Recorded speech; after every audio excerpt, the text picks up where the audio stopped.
જામનગરમાં સરકારી જમીન પર છેલ્લા 25 થી 30 વર્ષથી ગેરકાયદેસર રીતે બાંધવામાં આવેલી એક દરગાહમાં એક વૈભવી ફાર્મ હાઉસ છુપાયેલું મળી આવ્યું છે।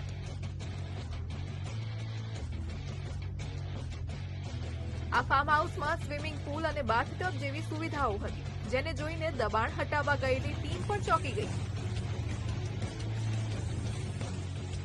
આ ગેરકાયદેસર બાંધકામ આશરે 11,000 ચોરસ ફૂટ જમીન પર હતું, જેની કિંમત લગભગ ₹2.75 કરોડ છે। પોલીસનું કહેવું છે કે આ જગ્યા ગુનેગારોને છુપાવવાનો અડ્ડો હતી। બહારથી સાવ ખંડેર જેવું દેખાતું આ ફાર્મ હાઉસ અંદરથી ખૂબ જ આલીશાન હતું।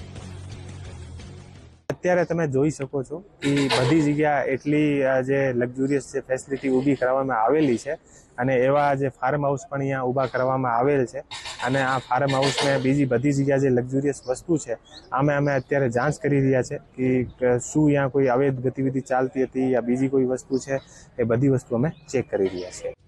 જામનગરના બચુનગર વિસ્તારમાં રંગમતી અને નાગમતી નદી કિનારે આવેલા 294 ગેરકાયદેસર મકાનો તોડી પાડવાનું કામ ચાલી રહ્યું છે। આ કાર્યવાહીથી લગભગ ₹200 કરોડની સરકારી જમીન ખાલી થશે। દિવ્ય ભાસ્કર માટે જામનગરથી હીરેન હીરપરાનો રિપોર્ટ।